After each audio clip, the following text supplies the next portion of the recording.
What is functional medicine and why can it help me? What is it? I'm Dr. Val and I'm a functional medicine doctor. And until 5 years ago, I had never heard of functional medicine. So, how can it help you? Most people that I talk to have never heard of it either. So, I'm going to explain a little bit about what it is in tonight and some upcoming videos.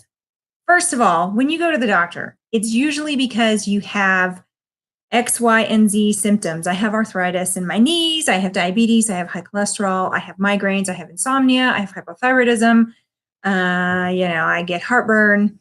You go to the doctor and you're treated for those symptoms to make your life bearable. That's really what you're going there for, to not have those symptoms anymore, to get through life, right? Functional medicine says, wait a minute, your migraine is not an indication that your body is short of Tylenol. um, those medications, most of them just mask the symptoms. But functional medicine says there's something upstream in the body as to what is causing this, what's triggering it. Why do you have heartburn in the first place? It's not an antacid deficiency.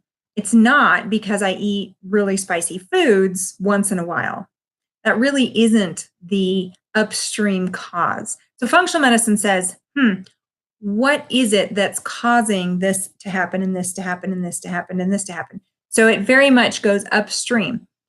That is investigated through some testing, really, really extensive history. So you give more history than probably you've ever given to one person. That's really the level and the depth of history that you get into when you go to a functional medicine doctor. There's some testing, but not much. Your current sort of life picture as a person, what are your current stressors? What environmental stressors do you have? What emotional trauma do you have? What dental history do you have?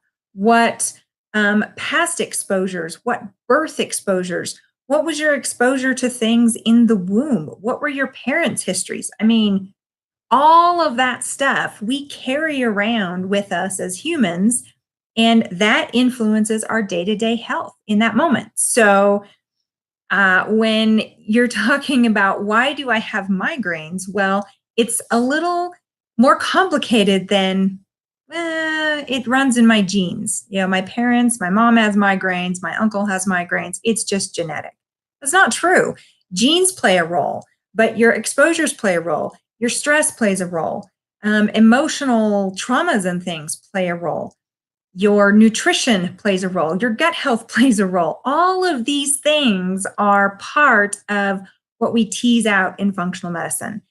Now, what do you do about it? Well, that's for another video. But that approach in looking at you and what is true of you is not going to be true of your spouse or your son or your best friend or whoever. That's going to be your unique picture and health history, and tracking upstream to find the root cause of what it is that you're concerned about and what it is that's affecting your life on a daily basis. When you have sort of untangled all that and gotten to the root cause, there's ways that you can start addressing it, letting the body heal from it, detoxing from it. There's all kinds of things. But that approach of, you know what, it's not just, well, I have this because my parents had it, or I have this because, I have arthritis in my knees because I played basketball in high school. Well, that might have contributed to it, but there's other things that are driving that inflammation. There's other things that are continuing that damage. So it's a much more holistic approach and perspective that takes into account everything you could possibly think of. It goes into what is functional medicine. Okay, so it's trying to get to the root cause of what your problems are. So, what do you do then? So, that will be another video down the road. I'll explain a little bit more about what do you do once you've gotten all of this data and history and tests and stressors, and once you're getting to the root cause. Stay tuned because I'll do more. Like my channel.